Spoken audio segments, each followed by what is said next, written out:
students, yesterday we have completed exercise 4.5 up to question number 15. હવે જોઈએ જે બાકીના ક્વેશ્ચન છે એક્સરસાઇઝ 4.5 ના એ આપણે આજે કમ્પ્લીટ કરીએ. એટલે ક્વેશ્ચન નંબર 17 MCQ છે, 18 MCQ છે અને 14 નંબરનો ક્વેશ્ચન જે બાકી હતો એ આજે કમ્પ્લીટ કરીશું. જેનો એક સ્ટેટમેન્ટ છે બહુ ઇમ્પોર્ટન્ટ છે, તમારા MCQ માટે ખાસ સ્ટેટમેન્ટ યાદ રાખવાનું છે. If A is a non-singular matrix, જો A non-singular matrix, that means determinant of A is not equals to 0 of order n, of order n, કયા ઓર્ડરનું છે? Of order n, then determinant of adjoint of A, determinant of adjoint of A equals to determinant of A raised to n minus 1. શું કહે છે? તમારો કોઈ એક matrix non singular છે ઓફ ઓર્ડર n, એનો ઓર્ડર શું છે? n, બરાબર? તો એના એડજોઇન્ટ નો ડિટરમિનન્ટ, એડજોઇન્ટ ઓફ a નો ડિટરમિનન્ટ શું થશે? is equals to determinant of a raised to n minus 1. એટલે કે જે ઓર્ડર હશે એનાથી એક ઓર્ડર ડિક્રીઝ થશે. જો એટલે એના જે રિલેટેડ MCQ છે, આ સ્ટેટમેન્ટ યાદ રાખજો. ગુજકેટ JEE ની એક્ઝામ્સ માટે આ સ્ટેટમેન્ટ બહુ યુઝફુલ રહેશે. ઓકે, ગુજકેટ માટે તો ખાસ એ બહુ કામનું છે. Exercise 4.5 question number 17 MCQ is that let A be the non-singular square matrix of order 3 by 3. Order આપી દીધો છે 3 by 3. Here n is equals to 3. Then determinant of adjoint of A, યાદ કરો હમણાંનું statement, determinant of adjoint of A equals to determinant of A raised to n minus 1. Here n is equals to 3, therefore determinant of A raised to 2 is your answer. Option B is your answer. Okay, તો આ statement યાદ રાખજો અને એ સ્ટેટમેન્ટનો use કરીને MCQ આ રીતે પૂછશે. Okay, order change કરશે, બરાબર? બીજું કંઈ વધારાનું ચેન્જ નહીં કરે. જોઈ લો exercise 4.5 question number 18 MCQ. So MCQ number 18, if A is an invertible matrix of order 2. So order 2 નો તમને એક invertible matrix આપ્યો છે A. Invertible that means એનો A inverse exist છે. Invertible નો મતલબ શું? A is an invertible matrix, that means A inverse exist. આનો inverse exist કરે છે. Then determinant of A inverse is equals to, તમારે A inverse ના determinant ની વેલ્યુ ફાઇન્ડ આઉટ કરવાની છે. તો ડાયરેક્ટલી A inverse ના determinant ની વેલ્યુ તમે લખી શકો 1 upon determinant of A. આ કોમન છે, યાદ રાખો. determinant of A inverse equals to 1 upon determinant of A. હવે ધ્યાન રાખજો, A inverse equals to 1 upon A નહીં લખાય. મેટ્રિક્સ માં એવું નથી હો. A inverse equals to 1 upon A A statement wrong છે. ઓકે, ધ્યાન શું રાખવાનું છે? determinant of A inverse આવશે તો 1 upon determinant of A લખાય, એનો કોઈ ઇશ્યુ નથી. ક્લિયર? આ ધ્યાન રાખજો, પણ મેટ્રિક્સ માં નહીં લખાય. ઓકે, હવે જોઈએ next question, question number 14. For matrix A equals to 3 2 1 1, find the numbers A and B. તમારે બે નંબર્સ A અને B ફાઇન્ડ આઉટ કરવાનું છે such that A² plus AA plus BI equals to 0 matrix. તમારું આ statement આપેલું છે. આ સ્ટેટમેન્ટનો યુઝ કરી તમારે A અને B આ રિલેશનનો યુઝ કરી A અને B નંબર્સ ફાઇન્ડ આઉટ કરવાના છે. તો ઇક્વેશન્સ થી મળી જશે. કોઈ ડિફિકલ્ટ ક્વેશ્ચન નથી, ઈઝી ક્વેશ્ચન છે. પહેલું માં જોઈશે A². Here A is there, so here matrix A is there. ચલો તમારે A² જોઈશે તો એ ઓબ્ટેન કરી દો પહેલા. matrix A equals to 3 2 1 1. Now find out A² first. So A² equals to A into A. What is A? A is 3 2 1 1. Same way here 3 2 1 1. Okay, A² obtain करो, multiply करें, therefore we are getting first row first column 3 3s are 9 plus 2 11. A² માં બહુ problem નથી આવતા, ફટાફટ calculate થઈ જશે. 2/2 છે એટલે કોઈ પ્રોબ્લેમ નહીં. 3/3 હોય તો ધ્યાન રાખજો, બરાબર? અને એમાં એક ક્યુબ આવે તો ખાસ ધ્યાન રાખજો, બરાબર છે? જોઈ લો first row second column 3 2s are 6 plus 2 8 second row first column 3 plus 1 4 and this one 2 plus 1 3 થઈ ગયો તમારો a સ્ક્વેર મેટ્રિક્સ ઓકે હવે બધી a સ્ક્વેર છે a છે આઇડેન્ટિટી મેટ્રિક્સ 1 0 0 1 2 by 2 નો છે 0 મેટ્રિક્સ 0 0 0 0 બધી જ વેલ્યુઝ છે here it is given that શું છે a square plus aa plus bi equals to 0 matrix.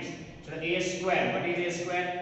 11 8 4 3 plus a into a matrix a 3 2 1 1 plus b into matrix I 1 0 0 1 equals to 0 0 0 0. Okay, આ થઈ ગયો તમારો રિલેશન. હવે simplify this one.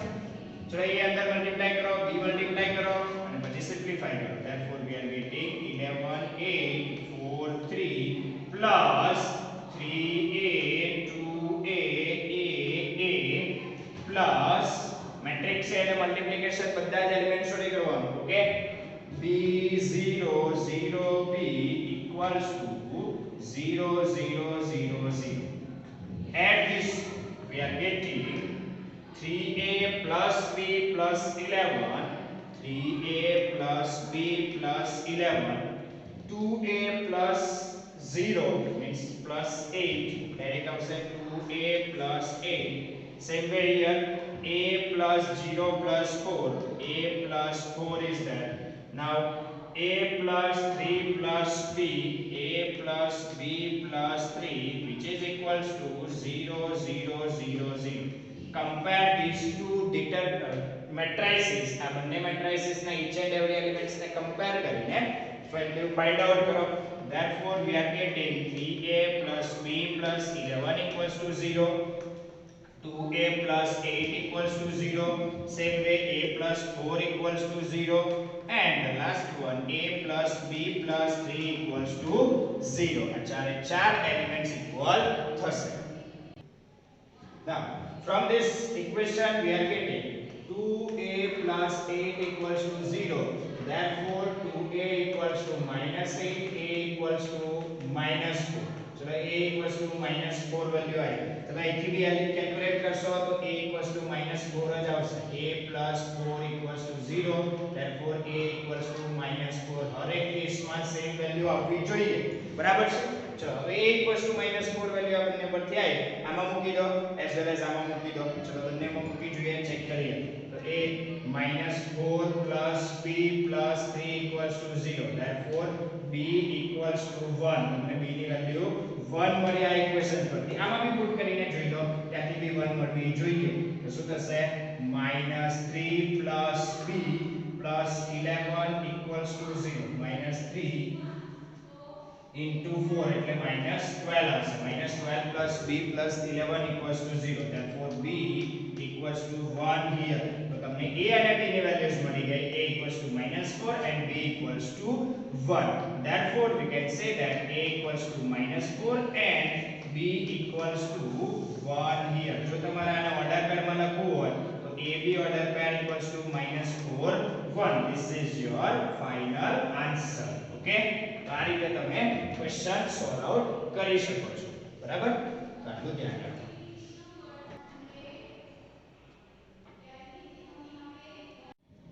Now we are going to next topic, use of inverse of matrix. Inverse of matrix નો ક્યાં use થાય છે જોયું. Inverse of matrix નો યુઝ આપણે ક્યાં કરશું? To obtain the solution of linear equation. To obtain the solution of linear equations using inverse of matrix. આપણો next topic છે. ચલો suppose consider, આપણે consider કરીએ linear equation. Consider the system of linear equation. The system of linear equation. તમને linear equation કહી દઉં છું કે આ linear equations ની systems આપણે consider કરીએ. Suppose the systems of linear equations may be a1x plus b1y plus c1z equals to d1. મેં 3 વેરિયેબલ લિનિયર ઇક્વેશન્સ કન્સિડર કર્યું. તમે 2 variable linear equations be consider કરી શકો છો. એટલે 2 વેરિયેબલ લિનિયર ઇક્વેશન્સ નું સોલ્યુશન બી તમને ઘણી બધી મેથડ્સ થી આવડે છે. એલિમિનેશન મેથડ્સ છે, બરાબર છે, કોઈ બી બીજી મેથડ સબસ્ટિટ્યુશન મેથડ્સ છે, ઘણી બધી મેથડ્સ થી તમે 2 વેરિયેબલ લિનિયર ઇક્વેશન્સ નું સોલ્યુશન ફાઇન્ડ આઉટ કરી શકો. પણ 3 વેરિયેબલ લિનિયર ઇક્વેશન્સ નું સોલ્યુશન ફાઇન્ડ આઉટ કરવા માટે આ બેસ્ટ મેથડ છે inverse of matrix, using inverse of a matrix. આનો યુઝ કરીને 3 વેરિયેબલ લિનિયર ઇક્વેશન્સ નું સોલ્યુશન ઈઝી છે, બરાબર છે. 2 વેરિયેબલ નું બી આ રીતે જ થાય, ખાલી તમારે અહીંયા c1z લખવાની જરૂર નથી, અહીંયા c1 લખી દો, બરાબર છે. ચાલો જોઈએ, a2x b2y c2z equals to d2, a3x b3y c3z equals to d3. मैं एक system of linear equations consider कर. હવે આમાંથી હું એક મેટ્રિક્સ A બનાવું છું. I am writing down the matrix A. Matrix A માં શું હશે? તો the coefficients of x, y and z proper order માં જ ત્રણેયના લખવાના. ઓકે, ઘણીવાર આ ટર્મ આગળ હોય તો તમારે એડજસ્ટ કરીને x, y અને z ની સિક્વન્સ માં જ લેવાનું. Okay, a1 b1 c1, a2 b2 c2, a3 b3 c3. matrix A will be coefficients of terms x, y and z. બરાબર છે, એના coefficients લીધા છે. સેકન્ડ matrix x કન્સિડર કરીએ. matrix x is variables x, y and z. તમારા variables x, y અને z column wise consider કરવાના. Reason કહું છું કેમ કોલમ વાઇઝ કન્સિડર કરવાના. ચલો, અને નેક્સ્ટ મેટ્રિક્સ B કન્સિડર કરવાનો. AB કોલમ વાઇઝ કન્સિડર કરવાનો. D1 D2 D3 is your matrix B here. Okay, see here, matrix A is A1 B1 C1, A2 B2 C2, A3 B3 C3. matrix X X Y and Z and matrix B D1 D2 D3. તમારા અહીંથી જ બધું બની જશે. હવે ધ્યાન રાખજો, જો મેટ્રિક્સ A અને X નું જો મલ્ટીપ્લિકેશન કરો તમે, મેટ્રિક્સ A having order 3/3, આનો ઓર્ડર શું છે? અત્યારે આ 3/3 છે. આનો ઓર્ડર શું છે? 3/1. મતલબ કે એનું મલ્ટીપ્લિકેશન AX નું પોસિબલ છે અને જે આન્સર આવશે એ 3/1 ઓર્ડરનો મેટ્રિક્સ આવશે. મતલબ કે કોલમ મેટ્રિક્સ જ આવશે. જોઈ લો, મલ્ટીપ્લિકેશન શું થશે? a1x b1y c1z. okay, same way a2x b2y c2z, a3x b3y c3. એટલે આ ટર્મ્સ બધી ઓબ્ટેન થઈ ગઈ, બરાબર છે. અને જે બી આન્સર્સ આવ્યો એના ઇક્વલ્સ ટુ d1 d2 અને d3. એટલે કે અહીંયા તમે એવું કન્સિડર કરી શકો, here ax equals to b. શું કન્સિડર કરી શકો? ax equals to b. આ રીતે તમે આ સિસ્ટમ ઓફ લિનિયર ઇક્વેશન્સ ને મેટ્રિસીસ ના ફોર્મમાં રિપ્રેઝન્ટ કરી શકો. here matrix A will be coefficients of variables x, y and z. x will be the column matrix of variables. તમારે બે વેરિયેબલ હોય તો આ નહીં આવે અને અહીં નહીં આવે, બરાબર છે. એ જ રીતે ઓકે. અને જે રાઈટ હેન્ડ સાઈડ પર જે કોન્સ્ટન્ટ ટર્મ છે એ તમારો મેટ્રિક્સ B, કોલમ મેટ્રિક્સ, બરાબર છે. તો આ રીતે તમે કન્સિડર કરી શકશો ax b here. હવે વાત કરીએ છીએ મેઇન ઇમ્પોર્ટન્ટ ટોપિક્સ ની. ચલો, પહેલો કેસ 1. સર કેસ 1 કેસ 2 કેમ લઈએ? શું જોઉં છું? કેસ 1 કેસ 2 એટલા માટે લઈએ છીએ કે તમારી માટે બે પોસિબિલિટીઝ છે. તમારે શું ફાઇન્ડ આઉટ કરવાનું છે? You have to find the variables x, y and z. તમારે વેરિયેબલ્સ x, y અને z ની વેલ્યુઝ ફાઇન્ડ આઉટ કરવાની છે. That means you have to find the matrix x. તમારે શું ફાઇન્ડ આઉટ કરવાનો? Matrix x. એટલે મારે અહીંથી મેટ્રિક્સ x ને શું કરવું પડશે? સબ્જેક્ટ બનાવવો પડશે. સબ્જેક્ટ બનાવવા માટે તમારે મેટ્રિક્સ A ને રિમૂવ કરવો પડશે. મેટ્રિક્સ A રિમૂવ કેવી રીતે થશે? તો we have to multiply matrix A by A inverse. હવે A ઇન્વર્સ થી જ્યારે મલ્ટીપ્લાય કરતા હોય ત્યારે તમારે ધ્યાન રાખવાનું કે A ઇન્વર્સ એક્ઝિસ્ટ હોવો જોઈએ. જો ઇન્વર્સ જ એક્ઝિસ્ટ ના હોય તો મલ્ટીપ્લાય કરી જ ના શકો. એટલે હું કેસ બનાવી રહ્યો છું. The first case A inverse exist. જો A ઇન્વર્સ એક્ઝિસ્ટ કરતો હોય તો A ઇન્વર્સ એક્ઝિસ્ટ ક્યારે કરે? તો we know that A inverse exists if matrix A will be non-singular matrix. શું હશે? Non-singular matrix. So if A is a non-singular matrix. મેં શું કન્સિડર કર્યો? A is non-singular matrix એટલે આપણો કેસ નંબર 1. કેસ નંબર 2 માં જોઈશું કે સિંગ્યુલર મેટ્રિક્સ હશે તો શું થશે. બરાબર છે? ત્યારની વાત પછી ડિસ્કસ કરીએ. પહેલા આપણે કેસ 1 ડિસ્કસ કરી લઈએ. ચલો A is non singular matrix, that means determinant of A which is not equals to 0, therefore we can say that A inverse exists. એનો મતલબ શું થાય? A inverse exists થશે. Now relation is given here ax equals to b. અહીંયા તમારો ax અને b capital letters માં છે, મેટ્રિસિસ કેપિટલ લેટર્સ માં જ રિપ્રેઝન્ટ થાય. ચલો multiply this matrices by A inverse on both the sides. બેવ સાઈડ A inverse થી મલ્ટીપ્લાય કરો. તો multiply by A inverse on both the sides. પણ મેં તમને કહ્યું છે કે જે સાઇડ્સ મલ્ટીપ્લાય કરો એ બંનેમાં કોમન એક જ સાઇડ રાખવાની. તો શું લખો તમે? A ઇન્વર્સ સપોઝ અહીંયા મલ્ટીપ્લાય કરો. તમારે ઓલવેઝ અત્યારે હાલ A રિમૂવ કરવો હશે ને તો રાઈટ સાઈડ A ઇન્વર્સ નહીં મલ્ટીપ્લાય થાય, લેફ્ટ સાઈડ જ કરવો પડશે. જો રાઈટ સાઈડ કરશો તો A અને A ઇન્વર્સ નું કશું પોસિબિલિટી નથી. બરાબર છે? વચ્ચે x ડિસ્ટર્બ કરશે એટલે આપણે લેફ્ટ સાઈડ જ કરવો પડશે. A inverse into ax equals to right side માં ભી તમારે કઈ સાઈડ મલ્ટીપ્લાય કરવો પડશે? Left side. એટલે કે A inverse into b. b into A inverse નહીં આવે. ચલો ક્લિયર? હવે A inverse into A, we know that if A inverse exists then A inverse into A will be identity matrix. This is equals to identity matrix into x. I x equals to A inverse into B. શું લખાશે? A inverse into B. અને identity matrix ને કોઈ ભી matrix જોડે multiply કરો then we are getting that matrix. Okay, therefore we are getting x equals to A inverse into B. x શું મળશે આપણને? A inverse into B. Therefore we can say that how can we obtain the matrix x? Means variable x, y and z which are equals to A inverse into B. આ રીતે તમને matrix x મળશે. હવે વાત કરીએ, જો A inverse exist હશે તો એ ઓલવેઝ તમને ખબર છે કે કોઈ બી મેટ્રિક્સ નો એક જ ઇન્વર્સ પોસિબલ છે. બરાબર છે?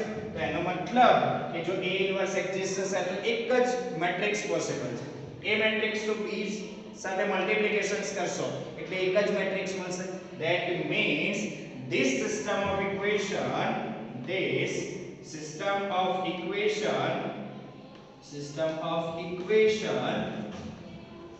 having unique solution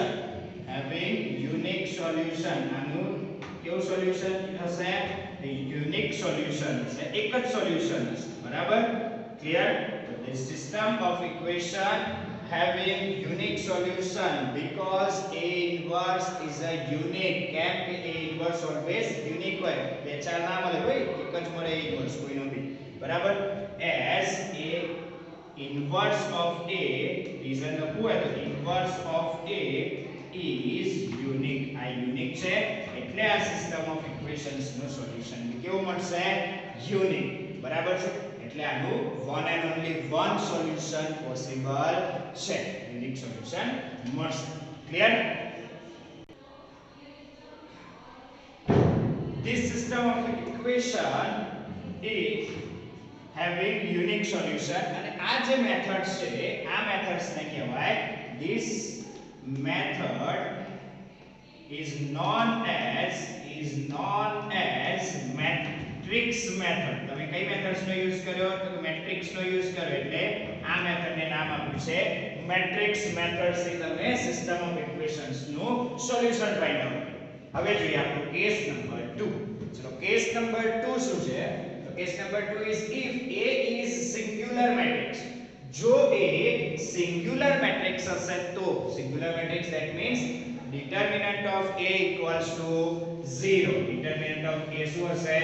0. Therefore we can say that A inverse does not exist. જો A inverse exist નહીં કરતો હોય, બરાબર છે? જો A inverse exist નહીં કરતો હોય તો બે પોસિબિલિટીઝ છે, બરાબર? There are infinitely many solutions. Infinitely many solutions હશે આ તમારી system of linear equations. Otherwise no solution, મતલબ કે નલ સેટ આવશે. એના સોલ્યુશનમાં કોઈ સોલ્યુશન પોસિબલ નથી, મતલબ સોલ્યુશન સેટ નલ સેટ આવશે. એટલે બે પોસિબિલિટીઝ છે, બરાબર? હવે એની વાત કરીએ તો એમાં એક વસ્તુ તમે 10th માં સ્ટડી કરી કે કન્સિસ્ટન્ટ સોલ્યુશન, બરાબર? Consistent equation and inconsistent equation. તો જે ઇક્વેશન્સ ના સોલ્યુશન પોસિબલ હોય એને કહેવાય કન્સિસ્ટન્ટ ઇક્વેશન્સ, અને જે ઇક્વેશન્સ નું સોલ્યુશન જ પોસિબલ નથી, મતલબ કે એનો સોલ્યુશન સેટ નલ સેટ આવે, એવા ઇક્વેશન્સ ને શું કહેવાય? ઇનકન્સિસ્ટન્ટ સોલ્યુશન. તો અહીંયા તમારું યુનિક સોલ્યુશન કેસ નંબર 1 માં પોસિબલ છે.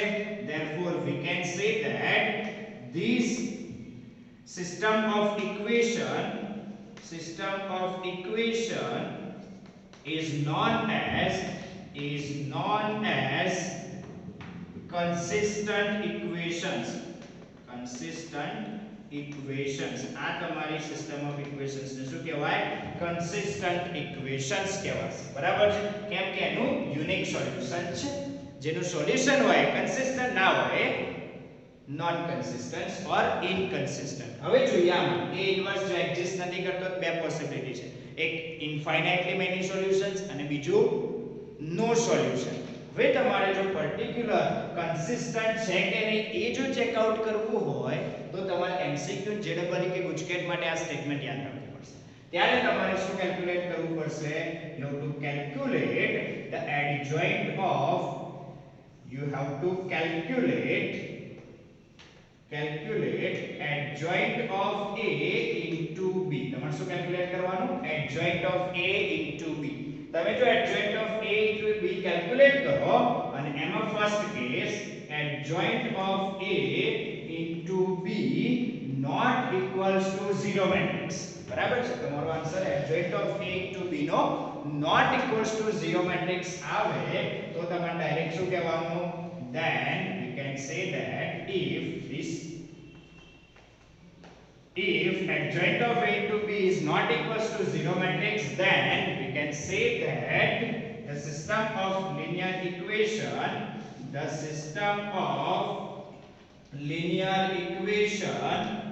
is called as